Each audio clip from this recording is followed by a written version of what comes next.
ये लड़का यहाँ क्यों है? ये लोग यहाँ कैसे आ गए? जो काम पहले नहीं कर सका वो अब करेगा क्या? शूट करेगा मुझे? अगर इसने दोबारा ऐसा कुछ सोचा तो मैं इसे गोली मार दूंगा। बच्चा है, माफी मांगने आया है, छोड़ो तुम भी उसे। मुझे लोगों की मुदाखलत पसंद नहीं, ये जानते हो। नहीं मालूम मुझे। तो आप जान लो। अच्छा, बात को ज्यादा मत बढ़ाओ, चलो अंदर आ जाओ।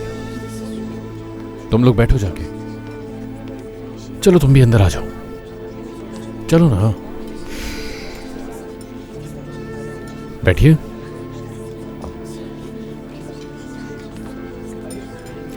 तुमसे इस बारे में बाद में बात करूंगी। चलो अब एक दूसरे से मिलके बात को खत्म करो। क्या बताऊं कितना याद किया है तुम लोगों को। मैंने भी तुम्हें बहुत याद किया।